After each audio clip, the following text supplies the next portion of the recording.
ঘৃণা, প্রেম, রেগে যাওয়া, মান ভাঙানো, ভুলে যাওয়া, এই সকল অনুভূতি মানুষের জীবনে অত্যন্ত গুরুত্বপূর্ণ। মানুষের এই অনুভূতিগুলো না থাকলে মানুষ একটা যন্ত্রের থেকে বেশি আর কিচ্ছু না। কিন্তু এই অনুভূতি আপনি ভুল দিকে চালিত করলে এরাও আপনাকে আর মানুষের মতো বাঁচতে দেবে না। যদি ঘৃণার কথা বলেন, যদি আপনি কোনো ব্যক্তিকে ঘৃণা করেন, সেটা কেন? ব্যক্তিকে ঘৃণা করবেন কেন? ঘৃণা করুন তার স্বভাবগুলিকে, সেই স্বভাবগুলিকে যা সেই ব্যক্তিকে অপ্রিয় করে তুলছে। কারণ স্বভাব পাল্টানো যায়। সেইভাবেই রাগ করুন, কিন্তু তাদের কথায়, তাদের ওপরে নয়। কারণ কথা বদলে দেওয়া সম্ভব। ভুলতে হলে ভুলুন তাদের ত্রুটি, তাদের নয়। কারণ ভুল অবশ্যই শুধরে নেওয়া যায়। প্রেম করুন তবে তাদের আত্মার সাথে, তাদের অনুভূতির সাথে, শরীরের সাথে নয়। কারণ শরীর হলো নশ্বর। বলুন কিন্তু খারাপ ভাবে নয়, ভালোবেসে। রাধা রাধা। মুঠো হাতের শক্তি বেশি, মুঠো খুললেই তা দুর্বল। তা এমন কি থাকা উচিত এই বন্ধ মুঠোয় যা লাখের সমান? মানসিকতা এবং স্বপ্ন। মানুষ জন্মগ্রহণ করে, তার মানসিকতা সময়ের সাথে উন্নত হয়। মানসিকতা অনুযায়ী সে স্বপ্ন দেখে, আর সেই স্বপ্ন সার্থক করতে সে পরিশ্রম করতে থাকে। কিন্তু খুব গুরুত্বপূর্ণ একটা কথা আছে যা আপনার মনে রাখা উচিত। আপনার এই মানসিকতা, আপনার এই স্বপ্ন, তা যেন আপনার নিয়ন্ত্রণে থাকে। আপনার বন্ধ মুঠোয় যেন এর লাগাম থাকে, আপনি যেন এর প্রভু হন। যদি তা হয় তবেই আপনি লাভবান হবেন। যদি এরা আপনাকে নিয়ন্ত্রণ করতে থাকে, যদি আপনার মুঠো খুলে যায়, না পথ আপনার নিয়ন্ত্রণে থাকবে, না মানসিকতা থাকবে, না স্বপ্ন নিয়ন্ত্রণে থাকবে। আর যদি তাই হয় তাহলে আপনি আপনার ভবিষ্যৎ নষ্ট করে ফেলবেন। তাই নিয়ন্ত্রণ করতে শিখুন নিজের বিচার বুদ্ধি, নিজের মানসিকতা, নিজের স্বপ্নকে। নিজের এই স্বপ্ন পূরণ করুন আর আমার সাথে ভালোবেসে বলুন, রাধা রাধা। প্রত্যেক প্রাণী ভালোভাবে জীবন যাপন করতে চান, এটা তাদের স্বভাবে আছে এবং ভাবাটা অনুচিত নয়। কিন্তু একটা ভালো জীবনের গুরুত্বপূর্ণ অংশ কোনটা? বসবাসের স্থান। সেই স্থান যেখানে আমরা জীবন অতিবাহিত করি। এবার মানুষ ভাবতে পারেন যে একটা ভালো বাসস্থানের অর্থ কি? সেই স্থান যেখানে সহজে জল পাওয়া যায়, যেখানে শুদ্ধ বায়ু পাওয়া যায়, যেখানে আনাজ উৎপন্ন হয়। এটা জীবনযাপনের জন্য পর্যাপ্ত বটে, কিন্তু ভালো জীবন যাপনের জন্য আরো একটা কথা আপনাকে বুঝতে হবে। সাধু, জ্ঞানী, পণ্ডিত ব্যক্তি, এই সকল মহাপুরুষ, এনাদের যে বাসস্থান তা অত্যন্ত বিশেষ হয়। এখানে এক ধরনের বিশেষ ইতিবাচক শক্তি থাকে। এমন একটা স্থান যেখানে দেবতারাও বিচরণ করেন। জীবন আমরা সবাই যাপন করি, কিন্তু জীবনের উদ্দেশ্য শুধুমাত্র জীবন যাপন করা নয়। জীবনের উদ্দেশ্য হল মুক্তি লাভ করা। আর এই সকল সাধু, জ্ঞানী, পণ্ডিত ব্যক্তি, এই সকল মহাপুরুষ আপনাকে মুক্তির পথে নিয়ে যেতে পারেন। কারণ এরা হলেন সেই মহাপুরুষ যারা নিজেদের অন্তরের বিকার, অহংকার, ক্রোধ, বিদ্বেষ, এই সকল দোষগুলিকে ত্যাগ করেছেন, এদের উপর বিজয় লাভ করেছেন। এমনই একজন ব্যক্তি আপনাকে মুক্তির পথে নিয়ে যেতে পারে। প্রয়োজন হলো শুধুই এনাদের চিনতে পারা, এদের কথা বুঝতে পারা এবং এদের দেখানো পথে চলা। যদি আপনি এটা করতে পারেন, তাহলে এই মন প্রফুল্ল হয়ে বলবে, রাধা রাধা।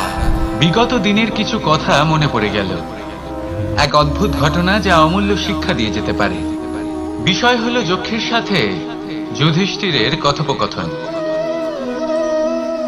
একবার যক্ষ যুধিষ্ঠিরকে জিজ্ঞেস করলেন, ওনাকে বললেন যে আমার কিছু প্রশ্নের উত্তর যদি আপনি দিতে পারেন তাহলে আমি আপনার বাকি ভ্রাতাগণকে আবার জীবিত করে তুলব।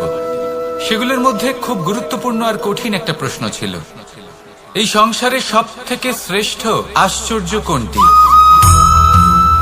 এই প্রশ্ন আমি আপনাকে জিজ্ঞেস করছি। এবার কেউ বলবেন স্বর্ণ দ্বারা নির্মিত লঙ্কা, এটি হলো সংসারের সব থেকে বড় আশ্চর্য। কেউ বলবেন বরফে ঢাকা সেই পর্বত যা আকাশ স্পর্শ করে। কেউ বলবেন সেই সমুদ্র যার গভীরতা মাপা অসম্ভব ব্যাপার। কেউ বলবেন সেই বায়ু যা আমরা দেখতে পাই না, কিন্তু তা আমাদের জীবন দান করে। সংসারের সব থেকে বড় আশ্চর্য কি, সেই প্রশ্নের উত্তর যুধিষ্ঠির দিয়েছিলেন, আর তা ছিল শ্রেষ্ঠ উত্তর এবং উচিত। উনি বলেছিলেন যে সংসারে প্রতিদিন কোনো ব্যক্তি জন্ম লাভ করেন আর কোনো ব্যক্তি মৃত্যুও লাভ করেন। এবার এই কথাটা সবাই জানেন, সবাই বোঝেন যে যখন জন্মেছি তখন কোনো একদিন আমিও অবশ্যই মৃত্যু লাভ করব। এবার যখন এই কথা প্রত্যেকটা মানুষ জানেন, তখন কেন প্রত্যেক মানুষ এই চিন্তায় থাকেন, এই নিয়ে কষ্ট পান, এই নিয়ে ব্যাকুল হয়ে থাকেন যে উনি একদিন মৃত্যু লাভ করবেন, তার থেকে দূরে পালাতে চেষ্টা করেন? বলেন যে আমি মৃত্যু লাভ করতে চাই না। কেন? যেখানে কোনো না কোনো দিন এটা অবশ্যই হবে। এ হলো ব্রহ্ম সত্য। এই যে ব্যাকুলতা, এই ভয়, এই যন্ত্রণা, এই চিন্তা তার মনকে বাঁচতেই দেয় না, এই জীবন অনুভবই করতে দেয় না। সেই জন্য এই চিন্তা, ব্যাকুলতা, ভয় এসবের কি লাভ? কোনো লাভ নেই। সেই জন্য যতক্ষণ জীবনযাপন করছেন প্রত্যেক মুহূর্ত যেন শ্রেষ্ঠ হয়, আনন্দময় হয়, প্রেমের দ্বারা পরিপূর্ণ হয়, সেই চেষ্টা করুন। চেষ্টা করুন যাতে আপনি যে কাজ করছেন তার দ্বারা যেন অন্যের মঙ্গল হয়। এই প্রচেষ্টাই আপনার জীবনকে প্রসন্নতা আর প্রেম দ্বারা ভরিয়ে তুলবে। এই মন সুপ্রসন্ন হয়ে বলবে রাধা রাধা। এই পুকুর দেখছেন আপনি? বাচ্চা, বৃদ্ধ, যুবক, যাকেই আমি জিজ্ঞেস করব এটা কি, সবার উত্তর সেই একই হবে। উত্তর তখনই বদলাবে যখন প্রশ্ন এটা হবে যে আপনি এই পুকুরে কি করতে চান। কেউ বলবে আমি এমনি এর পাড়ে বসে এই জল স্পর্শ করে ঠান্ডা হাওয়ার আনন্দ অনুভব করতে চাই। কেউ বলবে আমি এই পুকুরে সাঁতার কাটতে চাই। কেউ বলবে কাগজের নৌকা বানিয়ে আমি এতে ভাসিয়ে দিতে চাই। কেউ বলবে আমি মাছ ধরে নিজের জীবন যাপন করতে চাই, ইত্যাদি ইত্যাদি। আপনাকে একটা কথা বলে রাখি, আমাদের জীবনও এই পুকুরেরই মতন, একই রকম। কিন্তু আমরা এই জীবন নিয়ে কি করব সেই সিদ্ধান্ত আমাদের। এই পুকুরে আপনি মুক্তও পাবেন, আবার পাঁকও পাবেন। যদি আপনি মুক্ত পেতে চান তাহলে এই পুকুরের গভীরে আপনাকে যেতে হবে, ততটাই চেষ্টা করতে হবে যতটা করলে আপনি সেই মুক্ত অর্জন করতে পারবেন। না হলে শুধু পাকে হাত পড়বে। তাই যা আমি সর্বদা বলে থাকি, সিদ্ধান্ত আপনার। রাধা রাধা। এই সংসারের সব থেকে বড় সুখ কি? কেউ বলবেন নিজের লক্ষ্য প্রাপ্ত করা, কেউ বলবেন ধন উপার্জন করা, কেউ বলবেন নিদ্রাই সব থেকে বড় সুখ, কেউ বলবেন রাজ্য লাভ করা, আবার কেউ বলবেন মাতার হাত থেকে খাবার খাওয়া, আদি ইত্যাদি। কিন্তু যদি সত্যি কথা বলি, এই সংসারের সব থেকে বড় সুখ হলো সেবা করা। কখনো কাউকে সেবা করে দেখুন। এই সেবা দ্বারা অন্য কোনো মানুষের আশীর্বাদ লাভ করাতেই সুখ রয়েছে। আপনার সেবা ভাব দ্বারা যখন কোনো মানুষ নিজের অন্তরাত্মা থেকে আপনাকে আশীর্বাদ করে, তার থেকে বড় সুখ আর কিছুই নেই।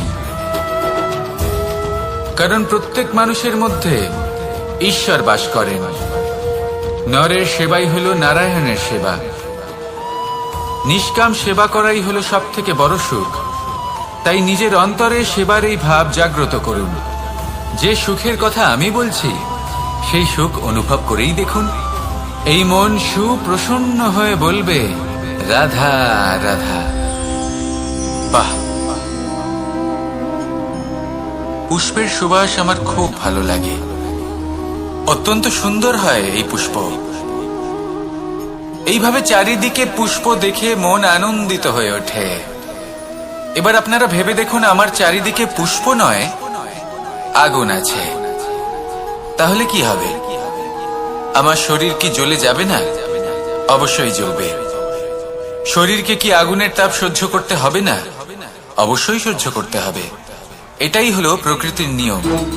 এই নিয়ম কিন্তু আমরা সবাই জানি, কিন্তু আমাদের মধ্যে বেশিরভাগ মানুষ এই বিভ্রান্তি নিয়ে বাঁচি যে এই যে প্রকৃতির নিয়ম, তা আমার ওপর প্রযোজ্য নয়। তা কিন্তু নয়। আমাদের চতুর্দিকে এই যে নিসর্গ রয়েছে, আমরা তার কতটা ক্ষতি করি সেটা একবার ভেবে দেখুন। আমরা বনাঞ্চল জ্বালিয়ে দিই, বায়ু দূষিত করি, জল দূষিত করি, প্রাণীদের হত্যা আমরা করি। কেন? এই নিসর্গ আমরা নষ্ট করি, যদিও আমরা জানি যে আমরাও হলাম এই নিসর্গেরই অংশ। এবার দেখুন, শরীরের কোনো অংশে যদি আগুন ধরান, আস্তে আস্তে সমস্ত শরীরও জ্বলে যাবে। সেইভাবেই নিসর্গ যদি নষ্ট হয়ে যায়, তাহলে মনুষ্য জাতিও নষ্ট হয়ে যাবে। তাই এই যে নিসর্গ আপনি দেখছেন, এই পুষ্প, এই বৃক্ষ, বায়ু, জল, এদের সকলকে রক্ষা করুন, নষ্ট নয়। মনে রাখবেন, যদি নিসর্গ থাকে মানুষ থাকবে, যদি নিসর্গ থাকে তাহলেই জীবন থাকবে। আসুন আমার সাথে ভালোবেসে বলুন, রাধা রাধা। এই সংসারে সবাই বলেন, আমি অর্জুনের মতো হয়ে উঠতে চাই। সবাই চায় যে তারাও যেন অর্জুনের মতো গান্ডীব লাভ করে। তারাও চায় যে তাদেরকেও মহাদেব এসে পশুপতি অস্ত্র দান করবেন। তারাও এটাই চায় মহাভারতের মতো মহাসংগ্রামে বিজয়ী হতে। কিন্তু সবাই ভুলে যান যে অর্জুন যা হতে পেরেছিলেন সবকিছুই অর্জন করেছিলেন। যদি আপনিও অর্জুনের মতো গান্ডীব লাভ করতে চান, তবে আপনাকেও তার মতোই শ্রেষ্ঠ কাঠ নির্বাচন করতে হবে। সেই কর্ম আপনাকেই করতে হবে। তার প্রত্যঞ্চা যাতে তীব্র হয়, তার জন্য আপনাকে সর্বশ্রেষ্ঠ দড়ি খুঁজে বের করতে হবে। আপনার বাণ যাতে ঘাতক হয়, সেই জন্য আপনাকে নতুন নতুন ধাতু খুঁজে বের করতে হবে। সেই শিক্ষা আপনাকে লাভ করতে হবে, তবেই আপনার ইচ্ছে পূর্ণ হবে। অর্জুন হওয়া বড়ই সরল, যদি আপনি কিভাবে অর্জন করতে হয় তা জানেন। শুধুমাত্র স্বপ্ন দেখেন যারা, তারা কখনোই অর্জন করতে পারবেন না। কিন্তু যদি কেউ অজ্ঞাতবাস ভোগ করতে পারে, যদি কেউ লাক্ষাগৃহ থেকে পালিয়ে বাঁচতে পারে, যদি কেউ কঠোর তপস্যা করতে পারে, প্রতীক্ষা করতে পারে এবং পরিশ্রম করতে পারে, তাহলে সে অর্জুন অবশ্যই হয়ে উঠবে। যদি আপনি অর্জুন হয়ে উঠতে চান, তাহলে কর্ম করতে শিখুন আর আমার সাথে ভালোবেসে বলুন, রাধা রাধা। জীবন থাকলে লক্ষ্য অবশ্যই থাকবে। যদি লক্ষ্য থাকে, তার পথ অবশ্যই থাকবে। যদি পথ থাকে, তাহলে বাধা অবশ্যই থাকবে। আর এর উপরেই নির্ভর করে যে আমরা জীবনে সফল হব না অসফল, পুরস্কারের ভাগীদার হব নাকি তিরস্কারের। মনে করুন, আপনাকে একটা কাজ করতে হবে, আপনাকে পর্বত আরোহণ করতে হবে, আর সেই পথের ঢাল আপনাকে একাধিকবার ফেলে দেবে। পাথর আপনাকে একাধিকবার আহত করবে। এই অবস্থায় কি করবে? সাধারণ মানুষ বেছে নেয় প্রতিশোধ। সেই পর্বতকে নষ্ট করে দেওয়ার চিন্তা ভাবনা করে, তার ভিতকে নড়িয়ে দেওয়ার কথা ভাবে সেই মানুষ। কিন্তু পর্বতকে তো কেউ নষ্ট করতে পারে না। তাই অসফল হওয়ার সাথে সাথে কুখ্যাতিরও ভাগীদার হয়ে যায় সে। দ্বিতীয় পথ হলো পরিবর্তন। যদি আপনি সেই পর্বত ভাঙার পরিবর্তে তাতে সোপান তৈরি করেন, তাহলে আপনিও সেই পর্বতে উঠতে পারবেন অন্য কেউও তাতে উঠতে পারবে, আগামী প্রজন্মও তাতে উঠতে পারবে, আর সেই আগামী প্রজন্ম সর্বদা আপনার সুনাম করবে। তাই জীবনে প্রতিশোধ নয়, পরিবর্তন বাছুন। বদলা নয়, বদল বেছে নিন। আপনার বাধা আপনার বন্ধু হয়ে যাবে। রাধা রাধা। সমস্ত মানুষের জীবন কিছুটা সমান হয়। মানুষ জন্মগ্রহণ করে, তারপর চলতে শেখে, জীবনে এগিয়ে চলে, বার্ধক্য লাভ করে, তারপর সমাপ্ত হয়ে যায়। কিন্তু সেই ব্যক্তিরা কারা যারা প্রকৃত অর্থে মনুষ্য জীবন যাপন করেন? এনারা হলেন সেই ব্যক্তি যারা পড়ে গেলেও আবার উঠে দাঁড়ানোর চেষ্টা করেন, নিজের ভেঙে পড়া অস্তিত্বকে আগলে নিয়ে আবার একটা আকার দেওয়ার চেষ্টা করেন, ভগ্ন আশাকে আবার একটা নতুন দিশা দেন। অসফল হওয়ার পরেও থামেন না, আবার এগোতে থাকেন।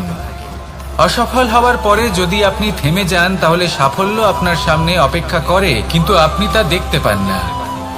তাই জীবনের সংঘর্ষে অংশগ্রহণ করতে শিখুন। জীবনের সংঘর্ষ থেকে পালাবেন না।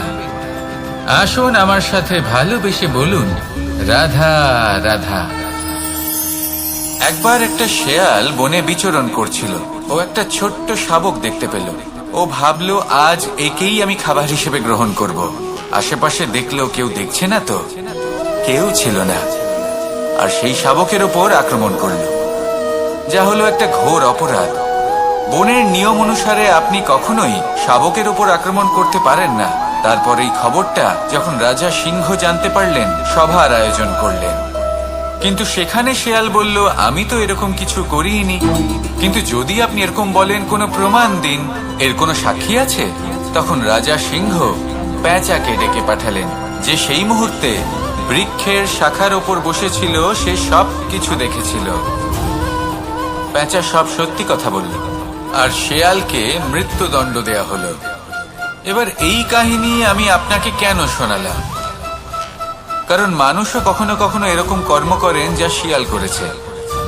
এটা ভাবেন কেউ দেখছে না, যখন আমি অনুচিত কর্ম করতেই পারি।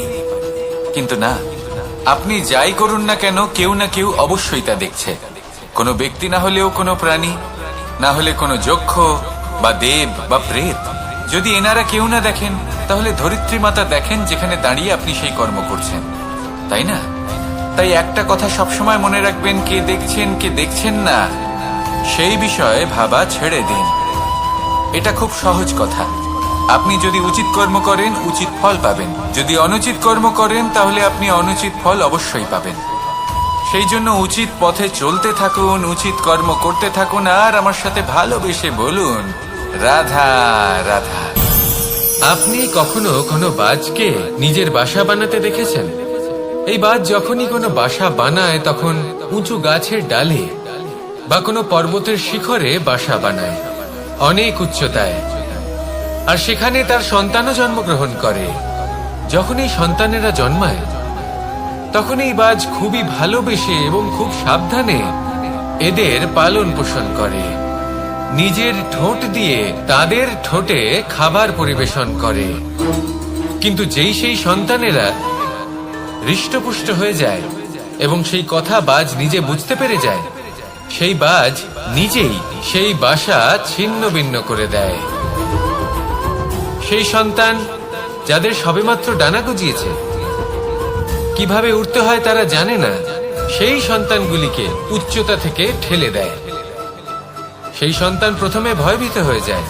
তারা সামনে মৃত্যুকে দেখতে পেয়ে ভয়ের কারণে তাদের ডানা ঝাপটাতে থাকে, আর সেই প্রক্রিয়াতেই সেই সন্তানগুলি উড়তে শুরু করে দেয়। এবার এই ঘটনায় আমরা কি শিক্ষা পেতে পারি? এটাই, যদি আপনি মাতা পিতা হন, তাহলে নিজের সন্তানকে অবশ্যই স্নেহ করুন, কিন্তু তাদেরকে নিজের আঁচলের তলায় বেঁধে রাখবেন না। যদি আপনি চান আপনার সন্তান জীবনে উন্নতি করুক, তাহলে নিজের মুঠো থেকে তাদের স্বতন্ত্র করে দিন। এই সংসারে সংঘর্ষ করতে দিন।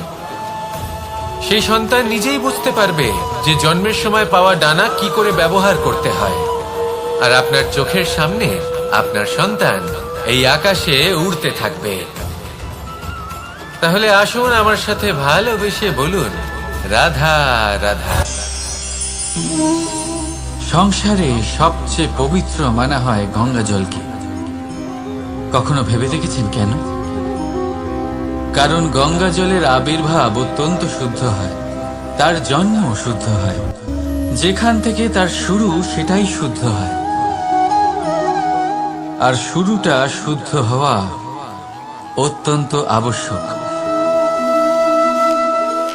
আমাদের জীবনে সবই শুরু হয় আমাদের ভাবনা থেকে। নিজের ভাবনাকে শুদ্ধ রাখুন, কারণ এই ভাবনা থেকেই আবির্ভাব হয় শব্দের। আপনার শব্দ শুদ্ধ রাখুন, কারণ এই শব্দ দ্বারাই আপনার কাজ সম্পন্ন হয়। আপনার কাজ শুদ্ধ রাখুন, কারণ এই কাজ দ্বারাই তৈরি হবে আপনার স্বভাব। স্বভাব থেকেই তৈরি হয় আপনার অভ্যাস, আর অভ্যাস থেকে তৈরি হয় আপনার চরিত্র। আর এই চরিত্র সংসারের সমক্ষে এক আদর্শ হয়ে ওঠে। তাই ভাবনা থেকে আদর্শের এই যাত্রা শুভ তখনই হয়ে ওঠে যখন আপনার ভাবনা শুদ্ধ হয়। এই সংসারে, এই জীবনে নিজের ভাবনা শুভ রাখলে, শুদ্ধ করলে আপনার মন সুপ্রসন্ন হয়ে বলবে, রাধা রাধা।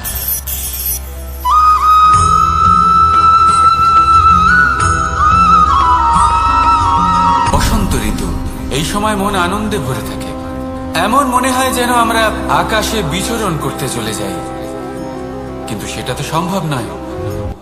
সেই জন্য হয়তো আমরা ঘুড়ি ওড়াই, এই ঘুড়িকে নিজেদের প্রতিরূপ মনে করে।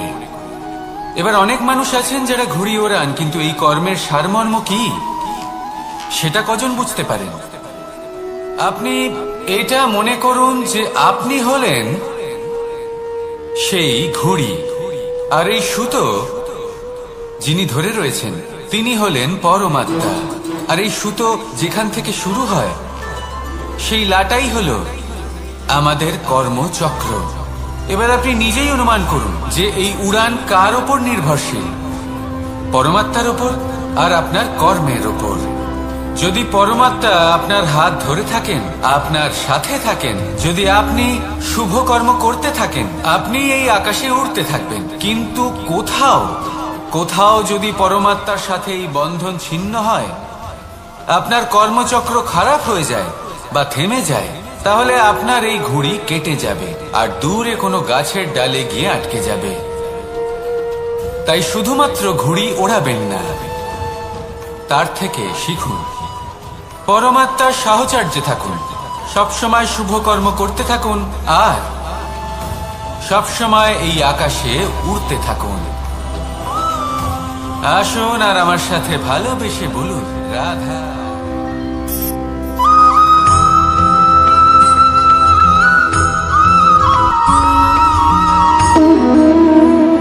সম্পর্ক হলো আমাদের জীবনের একটি আধার।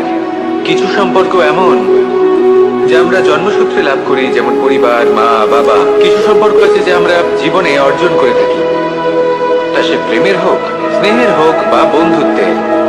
এই সকল সম্পর্ক লাভ করার বা গড়ে তোলার 5টি ধাপ রয়েছে। প্রথম ধাপ, কোনো ব্যক্তির সাথে আলাপ হওয়া, তার সাথে কথা বলা বা তাকে দেখা। দ্বিতীয় ধাপ, সে ব্যক্তিকে আমাদের ভালো লাগা। তৃতীয় ধাপ, আমাদের এটা চাইতে শুরু করা যে জীবনে এই ব্যক্তি যেন আমাদের বন্ধু হন, আমাদের জীবনে থাকেন, বা আমাদের কাউকে ভালোবেসে ফেলা। আর এটা আমাদের ভাবা বা চাওয়া যে সেই ব্যক্তি যেন আজীবন আমার সাথে থাকেন, আমার জীবনে আমার সাথী হয়ে। চতুর্থ ধাপ, লাভ করা। এবার এই ধাপটি অনেক মানুষের পক্ষেই খুবই সরল হয়, বড়ই সরলভাবে নিজেদের সঙ্গীকে লাভ করে থাকে।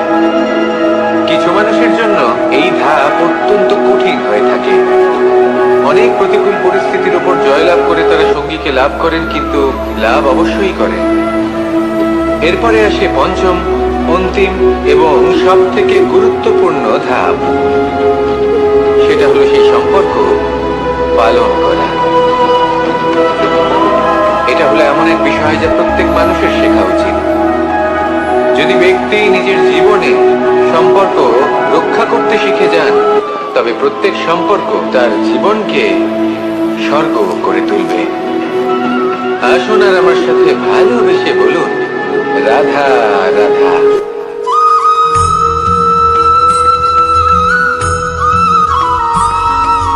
জীবনে যখন কোনো ব্যক্তি নিজের লক্ষ্য প্রাপ্তির জন্য নিরন্তর পরিশ্রম করতে থাকেন, চেষ্টা করতে থাকেন, তখন তিনি কষ্ট অনুভব করেন, কখনো শারীরিক কষ্ট, কখনো মানসিক কষ্ট।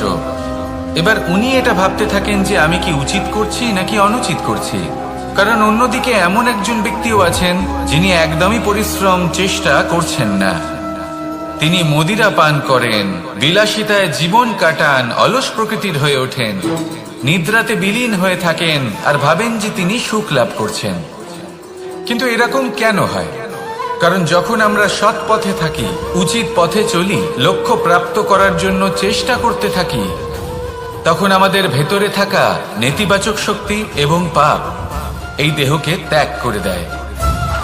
আর এই অনুভূতিটাই আমাদের দুঃখের অনুভূতি দেয়, কষ্ট দেয়। এবার সেখানে যদি আমরা কুপথে চলি, অনুচিত পথে চলতে থাকি, তাহলে আমাদের ভেতরে থাকা পুণ্য এবং ধনাত্মক শক্তি আমাদের দেহ ত্যাগ করে দেয়। আর এই অনুভূতির কারণেই আমরা সুখ অনুভব করি। কিন্তু কখনো ভাববেন যে এই সুখ বেশি সময় পর্যন্ত থাকে না। সেই জন্য সবসময় মনে রাখবেন, যদি আপনি জানেন যে এটাই আপনার লক্ষ্য, এটাই উচিত পথ, শুভ পথ, তাতে নিরন্তরভাবে এগিয়ে যেতে চেষ্টা করতে থাকুন। এই কষ্ট আপনাকে সুখের পরাকাষ্ঠায় কখন পৌঁছে দেবে তা আপনি জানতেই পারবেন না। আসুন আমার সাথে ভালোবেসে বলুন, রাধা রাধা।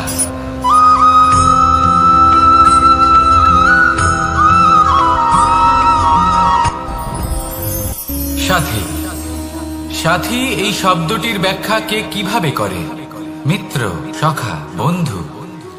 কিন্তু অর্থ একটাই, তিনি যিনি আপনার সঙ্গী হন আর তিনি যার সাথী আপনি হন।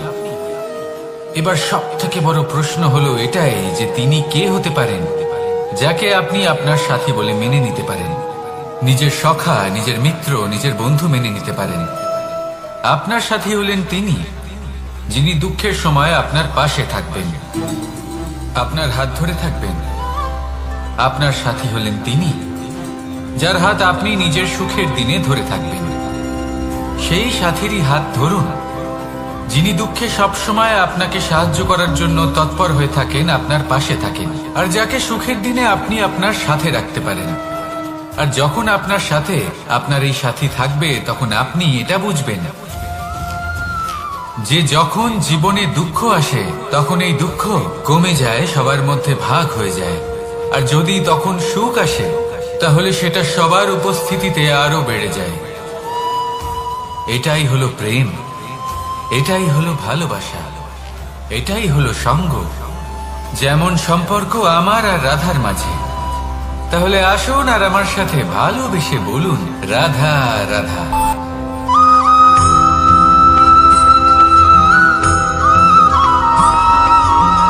এই সংসারে প্রত্যেক মানুষ এটাই চান যে তিনি যেন ধনবান হন, আর্থিক অবস্থা তার ভালো থাকে, ওনার বাড়িতে লক্ষ্মীর আগমন হয়। কিন্তু সেটা হবে কি করে, সেটাই হলো প্রশ্ন। কেউ বলেন যে যদি পরিশ্রম করো তাহলে ধন অর্জন সম্ভব, কেউ বলেন যে যদি বিদ্যা লাভ হয় তবেই ধন অর্জন সম্ভব, কেউ বলেন যে যদি বলশালী হও তবেই সম্পন্ন থাকবে। ভালো কথা, যদি তাই হয়ে থাকে, তবে দিনমজুর সারা দিন পরিশ্রম করেন, তিনি কেন ধনী হন না? অনেকজন বিদ্বান মানুষ আছেন এই সংসারে, তারা কেন ধনবান হন না? অনেক সংখ্যক বলশালী ব্যক্তি আছেন, তাদের কাছে ধন নেই কেন? তাদের কেন ধনের অভাব হয়?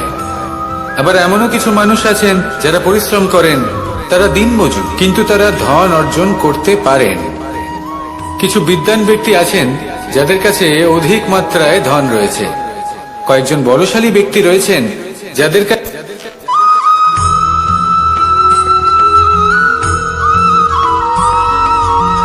পঞ্চতত্ত্বের মধ্যে দ্বিতীয় তত্ত্ব হল ধরণী, ভূমি। যাকে আমরা ধরণী মাতা বলি। এই ধরণী ধৈর্য ধারণ করে, আর এর উপরেই আমাদের সমগ্র সংসার নির্ভরশীল। কারণ এই ভূমি সহ্য ক্ষমতা রাখে, এর সহ্য ক্ষমতা হলো অপরিসীম। সন্তান যতই আঘাত প্রদান করুক না কেন, প্রেম পূর্বক সহ্য করে, আর তার বদলে অমূল্য রত্ন প্রদান করে। সন্তান যদি হাল চালায়, তাহলে তার বদলে তাকে অন্ন প্রদান করে। এটাই হলো ধরনী। এবার এর থেকে আমরা কি শিক্ষা পেতে পারি? এটাই যে কারোর জন্য কিছু করা বা কাউকে কিছু দেওয়া মনে কোনো কামনা ছাড়াই। আর এই কথাটা বুঝে যান, যদি কারোর জন্য কামনা না রেখে বা কোনো পাওয়ার আশা না রেখে কারোর জন্য কিছু করেন বা কারোকে কিছু দেন, যদি এটা আপনি শিখতে পারেন, তবে আপনি ভালোবাসতে শিখে গেছেন। আর সেই জন্যই এই ধরিত্রীকে মাতা বলা হয়। কারণ মাতা শুধু উনি নন যিনি গর্ভে সন্তানকে ধারণ করেন, মাতা তো উনিও যিনি জীবন বাঁচতে শেখান, যিনি জীবন বাঁচার উদাহরণ প্রদান করেন। তাহলে ধরণীর থেকে এই নিঃস্বার্থ ভাব শিখুন, নিঃস্বার্থ ভালোবাসা শিখুন, আর এই ভালোবাসার সাথেই বলুন রাধা রাধা।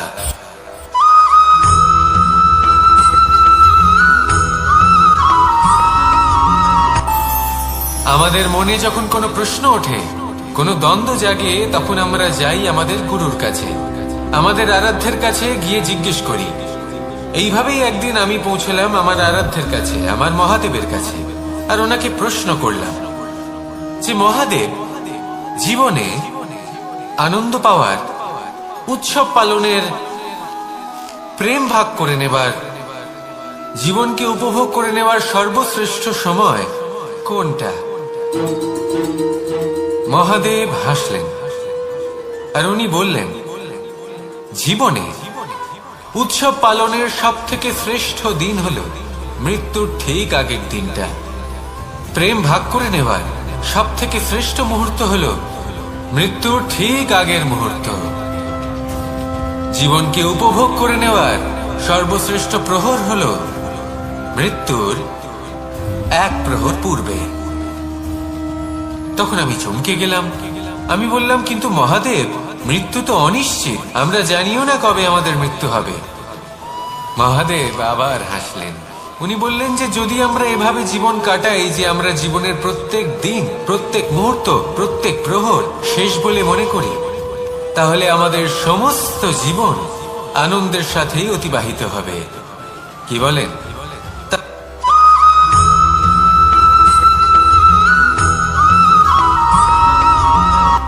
সংসারে আমাদের জীবনে যখন কোনো সুখ বা দুঃখ আসে, তার জন্য আমরা কাউকে না কাউকে অবশ্যই দায়ী করে থাকি, তাই না? এই ব্যক্তি আমাদের সাথে এরকম কাজ করেছেন, তাই আমার সাথে এমন হলো।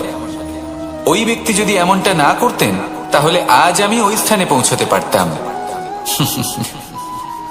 সবই আপনার দৃষ্টিভঙ্গির ওপর নির্ভরশীল। আর যদি আপনার দৃষ্টিভঙ্গি এমন হয়, তাহলে তা অনুচিত। সত্যি কথা বলতে, এই সংসারে ভিন্ন ভিন্ন ধরনের মানুষ আছে। এটা আপনার উপর নির্ভর করছে কিভাবে তাদের স্বাগত জানাবেন। একবার ভাবুন, আমি আমার দুটো হাত সামনে নিয়ে এলাম, দুটো মুঠো খুলে দিলাম। দুই প্রকারের মানুষ আসবেন, কিছু না কিছু দিয়ে যাবেন। এই মুঠো যদি আমি বন্ধ করে দিই, তাহলে না কেউ আমাকে কিছু দিতে পারবে, না আমার কিছু যাবে আসবে। নিশ্চয়ই বুঝতে পারছেন এই দুই ধরনের ব্যক্তি কারা এবং তারা কি দিয়ে যান। আমি যদি নিজের মুঠো খুলে দিই, তাহলে কিছু ভালো মানুষ আসবেন, আমাকে আনন্দ, সন্তুষ্টি, জ্ঞান প্রদান করে যাবেন, ভালো অভিজ্ঞতা দিয়ে যাবেন। কোনো খারাপ ব্যক্তি যদি আসেন, তাহলে তিনিও খারাপ অভিজ্ঞতা দেবেন, যার থেকে আমি শিক্ষা লাভ করব। এই সব কিছু আমি লাভ করতে পারি। মুঠো যদি বন্ধ করে রাখি, তাহলে আমি কিছুই পাবো না। দেখুন, এই সংসারে প্রত্যেকের জীবনে এইরকম। প্রত্যেকের জীবনে সবকিছুই আছে, ভালো খারাপ দুই মানুষই আছে। ভালো অভিজ্ঞতা আছে, খারাপ অভিজ্ঞতা আছে। নির্ভর করছে আপনার উপর যে আপনি কি করবেন, এনাদের স্বাগত কিভাবে জানাবেন, কার থেকে কি বুঝবেন, কি শিখতে পারবেন, আর কোন দৃষ্টিভঙ্গি নিয়ে অগ্রসর হবেন। এটাই নির্ধারণ করবে যে আপনার জীবন কেমন হবে। আসুন আমার সাথে ভালোবেসে বলুন, রাধা রাধা।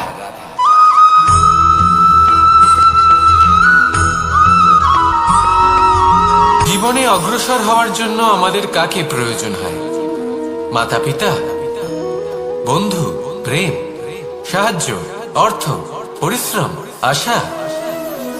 ভিন্ন ভিন্ন মানুষ ভিন্ন ভিন্ন বিকল্প চয়ন করে। যদি আমি আপনাকে বলি, তাহলে জয় আর পরাজয়ের মন্ত্র দুটো শব্দের উপর নির্ভর করে, মেনে নেওয়া আর দৃঢ় হওয়া। যদি মেনে নেন তাহলে হেরে যাবেন, যদি দৃঢ় হন তাহলে নিশ্চিত রূপে জয়ী হবেন। যদি কখনো আপনি ক্লান্ত হয়ে ওঠেন, আপনি দুঃখী হন, পুরোপুরি ভেঙে পড়েছেন, তখন মেনে নেবেন না যে আপনি ভেঙে পড়েছেন, নয়তো হেরে যাবেন। তখন উল্টে স্থির করবেন যে যাই হয়ে যাক না কেন, আমি জয়ী হবই। আর আপনি দেখবেন যে জয় নিশ্চিত রূপে আপনার কাছেই আসবে। তাহলে এই কথা মনে রাখবেন আর আমার সাথে ভালোবেসে বলবেন, রাধা রাধা।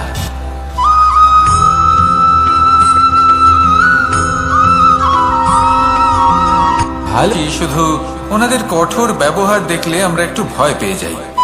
এবার ওনাদের এই কঠোর ব্যবহার আমাদের ভালো না লাগলেও অত্যন্ত আবশ্যক, কারণ মাতার থেকে আমরা যে শক্তি লাভ করি তা যেন নিয়ন্ত্রণ হারিয়ে বিধ্বংসী না হয়ে ওঠে। আমরা যেন কোনো কুপথে না চলে যাই, আমরা কখনো যেন দোষ না করে ফেলি। শুধু সেই জন্য পিতা এবং গুরু একটু কঠোর হয়ে ওঠেন, এবং ওনাদের এই কঠোর আচরণ ভবিষ্যতে গিয়ে আমরা অবশ্যই বুঝতে পারি। জীবনে কিছু বছর আমরা এগিয়ে যাই আর তারপর আমরা বুঝতে পারি যে বাবা এবং গুরু আমাদের যথেষ্ট ভালোবাসতেন, কিন্তু ওনাদের ভালোবাসার বহিঃপ্রকাশ আলাদা। প্রয়োজনীয় হলো এটা দেখার, এটা বোঝার যে শুরু থেকে আমাদের প্রতি ওনাদের আচরণ কেমন ছিল। ওনাদের কঠোর হওয়ার পেছনে ওনাদের ভালোবাসাটা বোঝার চেষ্টা করুন, ওনাদের চিন্তাটা বোঝার চেষ্টা করুন, ওনাদের পথপ্রদর্শনের আড়ালে আপনার ভবিষ্যতের জন্য যে পরিকল্পনা ওনারা করেছেন সেটা বোঝার চেষ্টা করুন। তখন আপনারা বুঝতে পারবেন ওনাদের ভালোবাসাকে। আপনার মনের মধ্যে আপনা থেকেই ওনাদের প্রতি সম্মান জেগে উঠবে। নিজের পিতা এবং নিজের গুরু এই দুজনের প্রতি কৃতজ্ঞতা প্রকাশ করুন আর আমার সাথে ভালোবেসে বলুন, রাধা রাধা।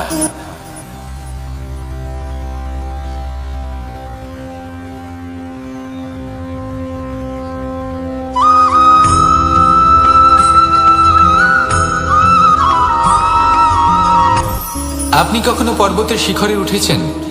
আপনি দেখতে পাবেন পর্বতের পদতলে প্রচুর সুন্দর ফুল রয়েছে, সবুজ বনানী রয়েছে। যত আপনি উপরে উঠতে থাকবেন তত ফুল কমতে থাকবে, সবুজ বনানী কমতে থাকবে। আরো কিছুটা উপরে উঠলে কাঁটা জাতীয় গাছ দেখতে পাবেন, শুকনো গাছ দেখতে পাবেন। আরো যদি উপরে ওঠেন তাহলে পাষাণ দেখতে পাবেন। আরো উপরে উঠলে হিমখণ্ড দেখতে পাবেন। এই যে পর্বত, তা মনুষ্য জীবনের সব থেকে উত্তম উদাহরণ।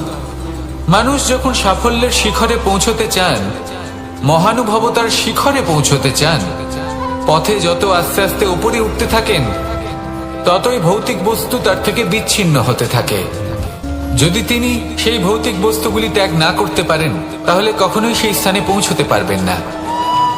আর মানুষ যদি উচিত ত্যাগ করতে পারেন, পথে অগ্রসর হতে থাকেন, এগোতে থাকেন, তাহলে একদিন না একদিন তিনি মহানুভবতার, জ্ঞানের, সাফল্যের হিমের স্বাদ অবশ্যই লাভ করবেন। মনে রাখবেন, মানব জীবনে ত্যাগ হলো অত্যন্ত গুরুত্বপূর্ণ অংশ। আসুন আমার সাথে ভালোবেসে বলুন, রাধা রাধা।